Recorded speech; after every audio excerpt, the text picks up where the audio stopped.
Hi, everybody. Welcome to Original Thinkers Presents. I'm David Holbrooke, the founder and ringleader of Original Thinkers, and we're still trying to figure out the festival in the fall and what that looks like, but we know that original thinking is needed now more than ever, and original thinkers abound, especially in a time of crisis. And so we wanted to talk to a bunch of people in our orbit and talk to folks that are trying to figure out what's next, what's going to happen in the after, and one of the best people we could think of to talk to was Sharon Chang, who was one of our first, or actually our very first guests, our very first Original Thinkers, our first speaker in show one, and really glad to have her on the show. Nice to see you, Sharon. Good to see you. Thanks, David. Thank you. There's so much to cover, and you consider yourself a future architect, which I love. I think it's so important. You're also an artist, a designer, a filmmaker, a true hyphenate. I love this too in your bio, an international outsider, a playful nonconformist, an expert generalist. I'm going to borrow that because I've always considered myself as knowing a little about a lot. So I embrace generalism. But you wrote a column that really struck me called "The Future Has Arrived," and you opened saying, "It's strange to say I've been preparing for this moment my entire life. I know I'm not the only one."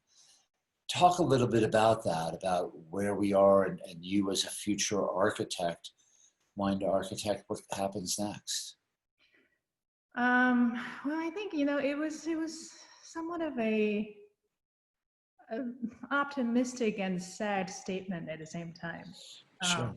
I think for me, well, the future is always now in a sense, meaning that the only experience we have is the present, right? Everything else is memory and imagination. So I've never really thought of time linearly. So I often run workshops with people where we imagine the past and remember the future. And then all that is to say that I think we have very deep connections to one another and to nature, to the cosmos. And our culture has, in a way, blocked that connection, right? So you can criticize the good and bad aspects of culture, but I think the one thing that stands true for me is that we created culture, sometimes thinking that we're not part of nature. So this pandemic for me really is, it's that moment I have been waiting for, in the sense that, I know this sounds really controversial, but no one wants to see disasters, war, No. illness, anything. I don't want to see any human sufferings, but it does happen. It is part of nature, actually. It's a cycle of life. Huge part. Yeah, and I think so. I think that the biggest issue here really is how do we look at life and death and our systems that are in place. It's creating tremendous inequality, and we don't have enough of a force to collectively reflect what we have done with our culture. So it's a moment I've been waiting for. I say I've been preparing for this for a long time as a future architect, because we need opportunities to force ourselves into different kinds of behaviors. And you can see in 8 weeks now, since most countries started the quarantine process. I'm sorry, my phone is beeping. We see pollution levels drop, right? We have cleaner airs to breathe, and of course there's great economic damage. But I think we're being forced to see what is possible. And I think my hopeful thinking now is that we will be able to rip off the Band-Aid using this opportunity and really start to look at fundamentally changing our mental model and how we approach things like progress, right? You can't pursue progress for the elite and continue to hide the fact that we're creating more damage than progress for the greater good. So that's what I meant by being prepared for this moment. So Sharon, and talk a little bit about the history of future architects and what you started with that, and then I want to come back to where we're at now. But explain your interest and where this has all come from. So I, ever since I was a child, I wanted to be an architect. It's one of those things that I became very stubborn about it. And then I ended up majoring in studio art in college because I wanted to be in New York and be an artist. And then I went to Columbia Architecture School later for graduate school with the intention to study architecture but never practice. So that's kind of a crazy thing because, you know, Yeah, it's it is. not an easy thing to go through. But I've always loved the craft and I don't like the trade. So, and it's an important point I mentioned because I found myself to always be attracted to crafts, but not industries. You know, this goes back to my earlier comment about culture as well. You know, I think after industrialization, everything just became this process of factory made, scaling first kind of mentality. So you go into a particular career. You know, the reason I call myself a generalist is because I don't really want to specialize in such a way that my thinking gets restricted. So I didn't want to practice architecture because, I mean, there are a number of reasons. Let's not get into it, but primarily it's because if I would just like put an umbrella statement on it, is that I don't want to get into the pigeonhole of an industry. But I love the thinking. So I've always seen myself as an architect, and I think my entire career up to this point, you know, going from advertising to entertainment, technology, emerging media, philanthropy, and all those things, I kind of approached everything with the mentality of an architect. So as I really care about creating a better future for humanity, it dawned on me 5 years ago. I was just talking to a friend about how difficult it is for me to describe what I do because there are so many things. So I It hate is. the moments, right? So people go, "Whoa, what do you do? Nice to meet you." And I go, well, I was trained as an architect. That was how I always start. I say that. Mhm. And my friend said to me, you know, you just like, you can't seem to part with that notion that you're an architect. No, you don't practice. So why don't you come up with a thing that describes really, you know, what you do as an architect? So we brainstormed for 5 minutes and then decided, well, I'm a future architect, right? Because I'm architecting a better future. So that was 5 years ago. And then I realized that, you know, I have an opportunity to post-rationalize the seemingly random way I've constructed my life and career because it wasn't random, you know, it's just because I have very diverse interest areas and I refuse to pursue anything, you know, down one singular path.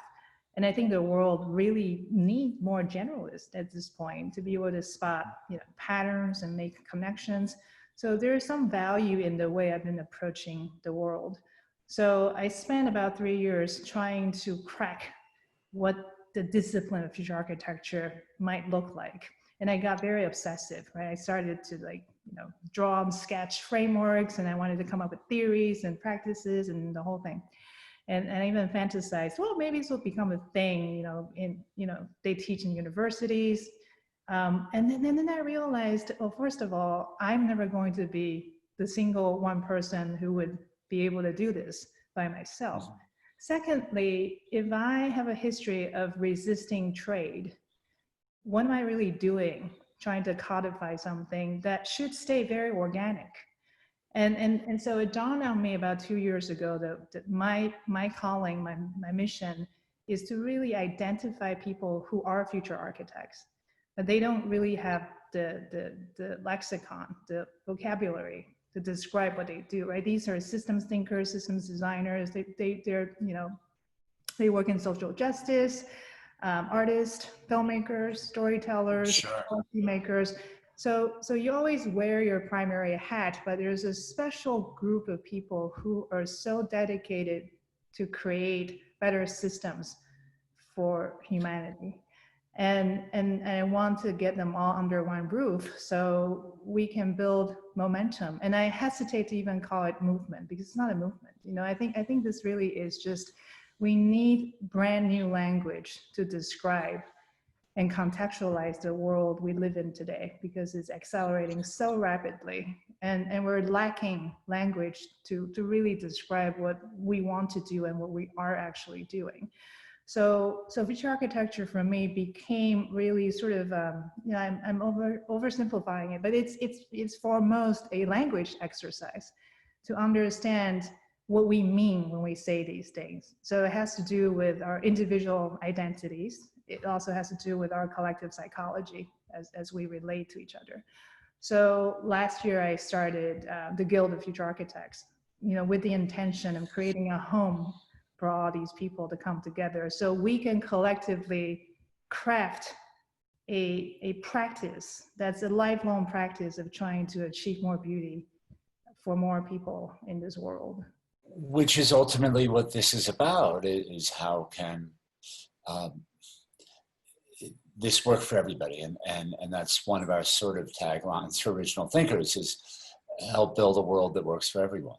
And I think, I see that throughout your work in the reshuffling, reordering, the resetting that we're living in now.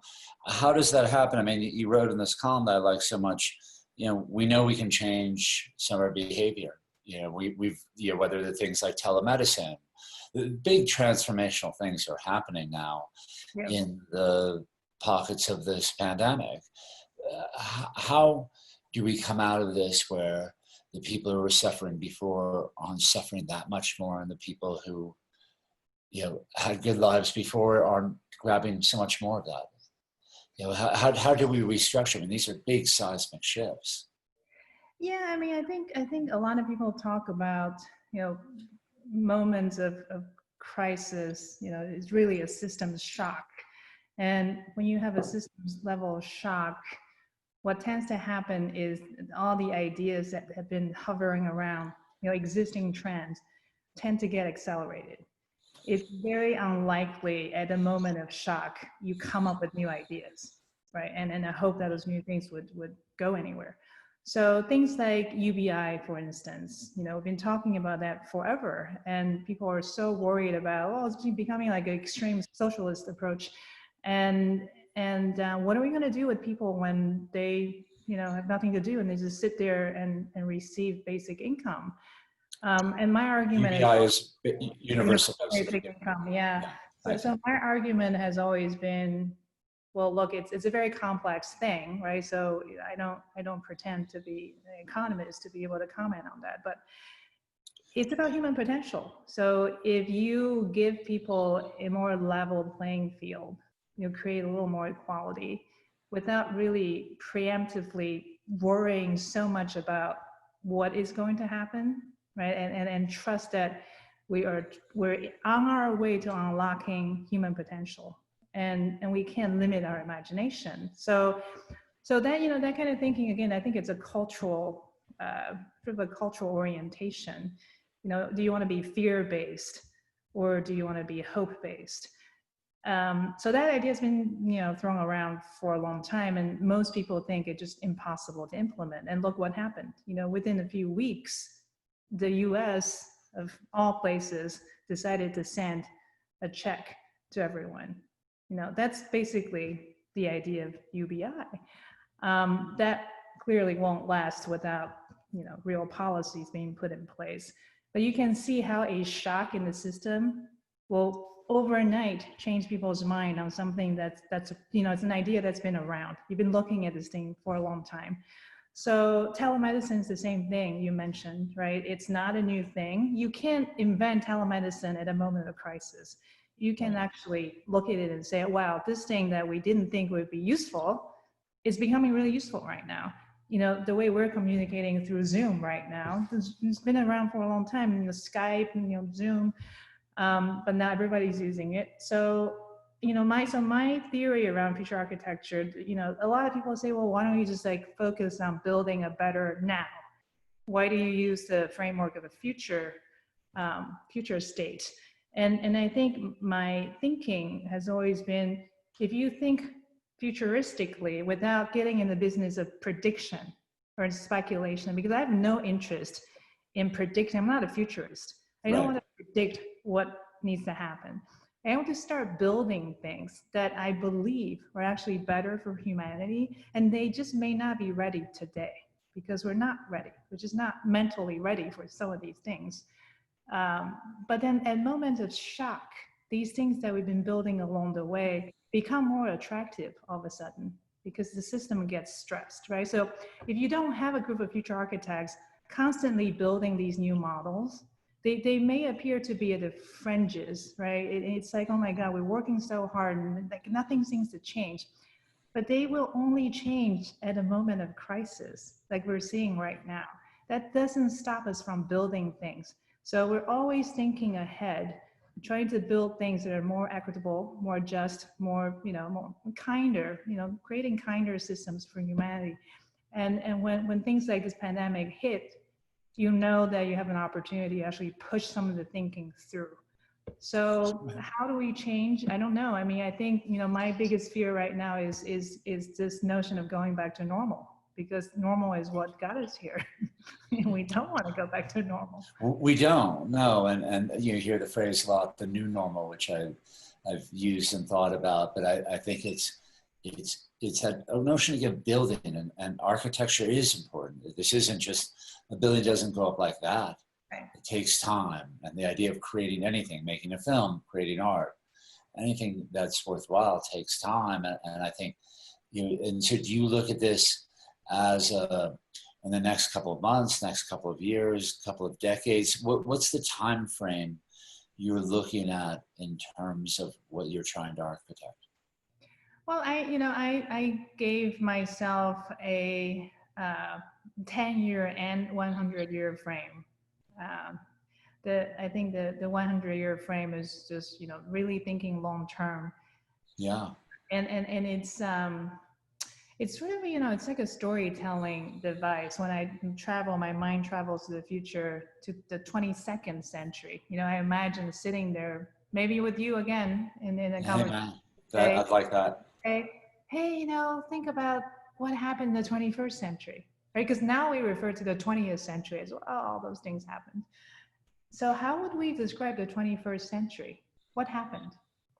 And I feel like there is a narrative I really want to be able to help contribute to build the story of the 21st century. So that's the 100-year frame, right? Like, is this really a moment when humanity wakes up to this great opportunity for transformation? So all the stuff we have created, all the, I could use the word stuff, technology. And it's really stuff. But because we are on the edge of evolution as we know it, right? But sure. to me, humans, we are basically a stepping stone of intelligence articulating itself. We're just at the edge. Consciousness is the latest development in intelligence. So we ultimately have to recognize our connection to nature. And with the 21st century, actually be that moment where we look at all the amazing things we've created and finally collectively come to recognition that these things are necessary. Artificial intelligence would not exist without humans first existing, of course. And are we going to really try to control the next evolutionary step? Or are we trying to kind of step back and reflect on where we fit in? And all these different levels of intelligence would coexist. Just like, we're here, the trees are still here. I'm looking at a bunch of really beautiful trees here. Just so artificial intelligence can exist without wiping out humans, right? You don't have to have that dichotomy, this black and white paradigm. So, it sounds like I'm digressing, but I do have a No. Right. So this like 100-year trajectory for me is to imagine something that's really hard to imagine right now, that we become comfortable with our place in the universe. Because I feel like we're just really uncomfortable. The human species, there's a lot of insecurity going on. And we keep trying to make stuff to cover up that insecurity. We don't exist in nature in a level of harmony that I think we can actually achieve. So that's the 100-year frame.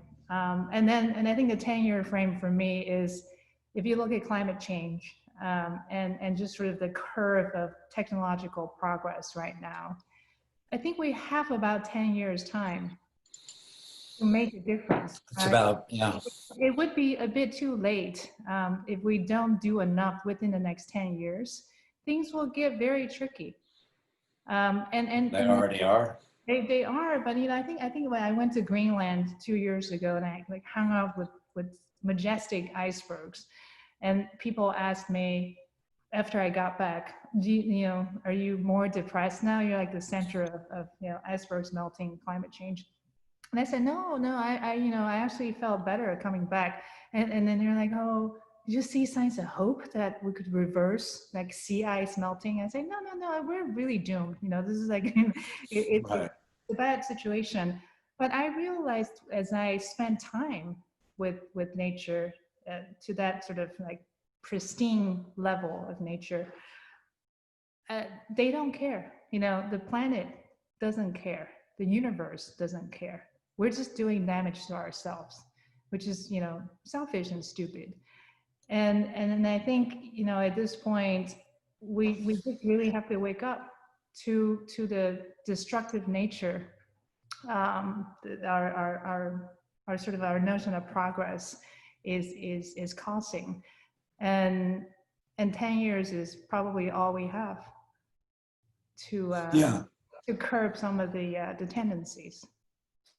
Well, I mean, the tendencies are what I think are so tricky. Is we have the tendency to drive our cars to this or that. We have our tendencies to do all these things, and I think the shock that you've talked about is something that I do hope shocks us out of certain ways we're doing things, and encourages us to try new things. And I think that's the key paradigm shift that will happen or it won't happen, and that return to normal would be tragic. And the opportunities here are on so many levels are fascinating. You talked about climate, which I think a lot about. I also think about culture and what moment we're at in culture now. And as someone, who's my bio describes me as a cultural entrepreneur. Entrepreneur part is questionable, but I care a lot about culture, and I care about what I've been thinking about a lot is collective culture. Yeah. And the collective is the notion of us being together, which of course is who the hell knows. And that I really worry about, because I do think there are defining moments in our life that only happen if we're together. And I worry about that. I worry less about Netflix running out of TV shows for us to watch. I worry less about, the latest Hollywood film being shut down in production to make something. What I worry about is how do we as community, as people who share an interest, how do we come together? What are your thoughts on that? How do we come together? Well, that's a really tough one, because I know you're thinking about what to do with the gathering with the original thinkers. Of course. And I've been thinking about what we do with the Guild of Future Architects. We have a annual convening in November, and I think we just made a decision to either postpone or have it be completely online. And I think, I also noticed that architects around the world now are being extremely creative, because they have to create virtual worlds now to work. And we're seeing virtual reality kind of, making leaps and bounds of progress just in the last 8 weeks. There's this incredible project in Helsinki, because they've made a whole city, a model of the entire city of Helsinki. Wow. And ran a big concert, a big gathering where people showed up and spent time together. So, I don't think anything virtual could ever replace intimate physical contact, physical gathering. We need that. But I do think there is a real opportunity to start to think about, context appropriate gathering, right? So in what cases would a virtual gathering actually make sense? And in what context would a physical gathering be required? I feel I've had this feeling for a long time. It's kind of ridiculous for certain people, myself included, to jet around the world, going to conferences to speak or to attend, and you fly in for 3 hours, right? That kind of thing. You look at our carbon footprint, and I don't know how to justify that. And I love traveling, but not for that reason. I love traveling because I like to connect with different cultures. I like to connect with different communities, different groups of people.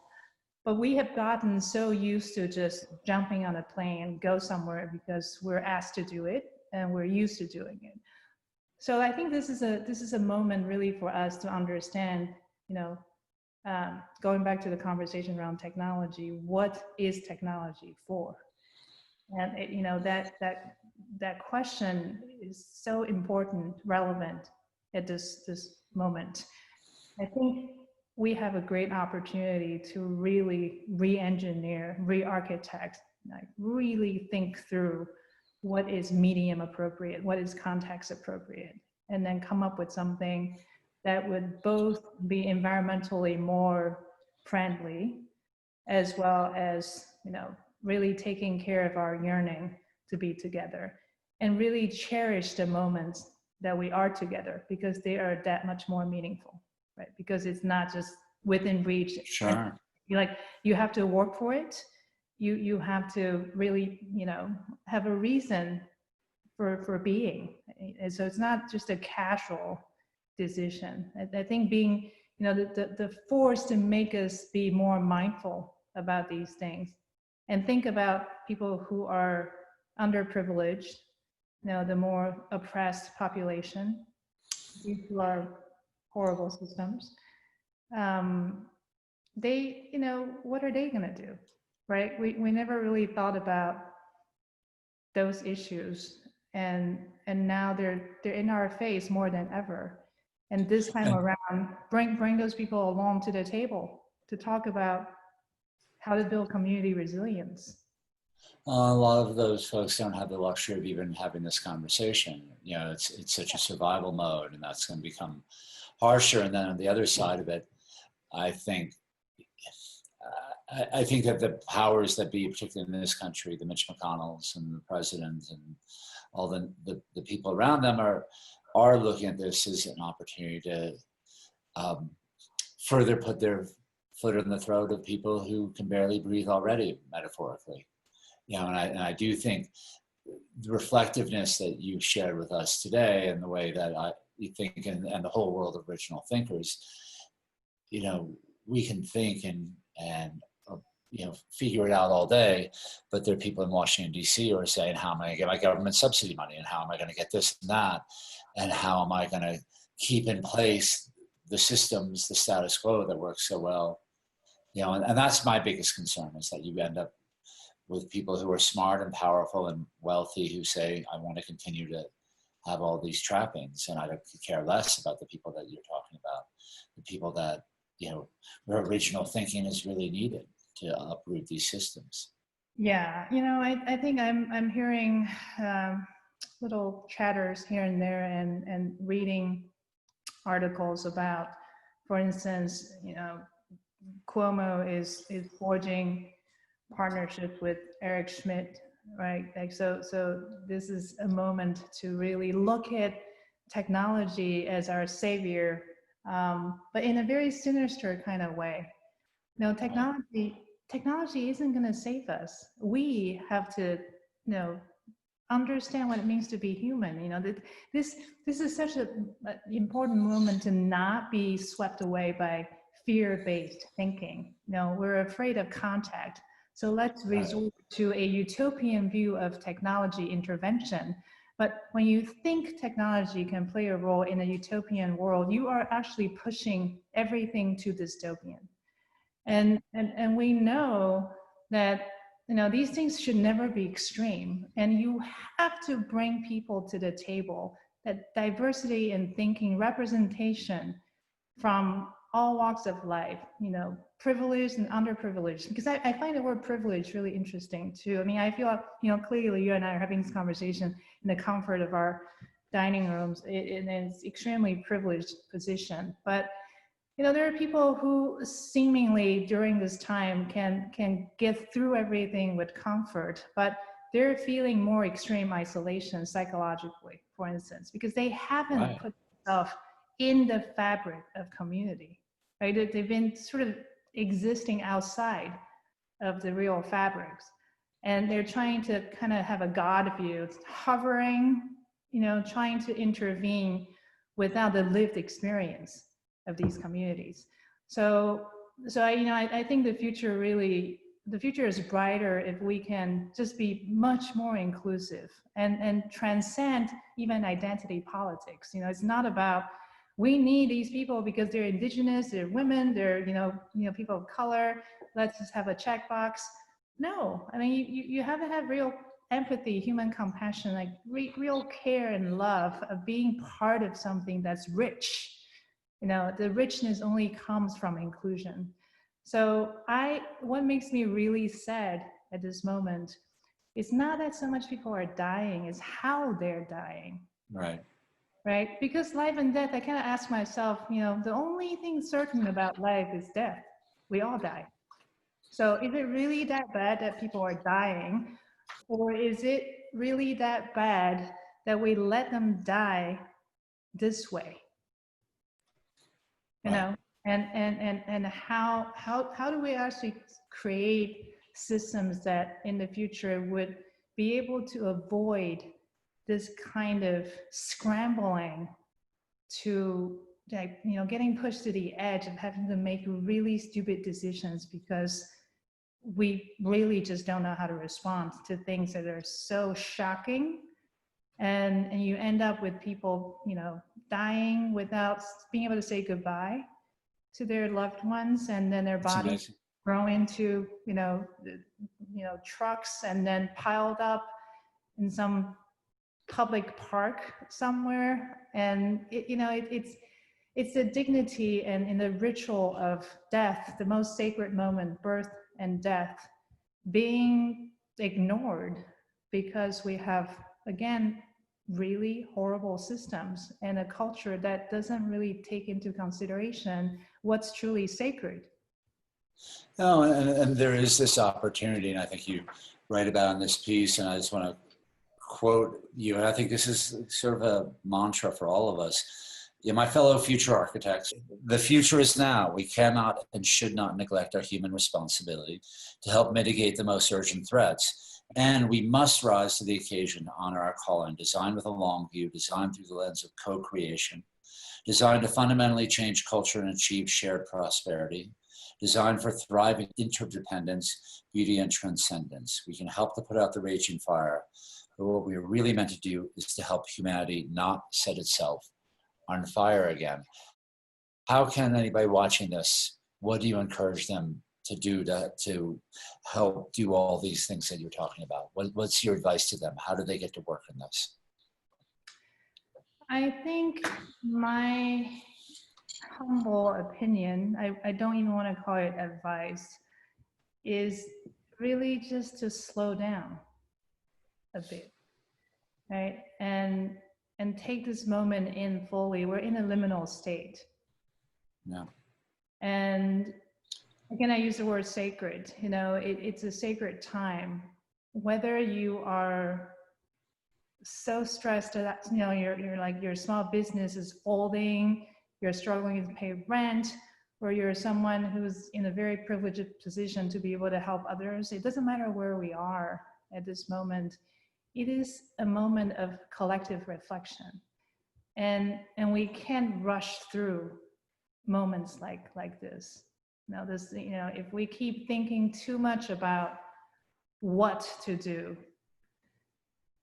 then it's so easy to go into short-term thinking because there is just too much to do in the short term. Like the list is so long, you can never check everything off.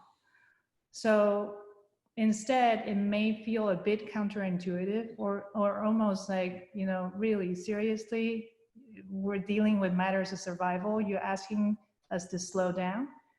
Yeah, slow down. Like I said, at the end of the day, what's the worst? It's a matter of life and death, right? We all die someday.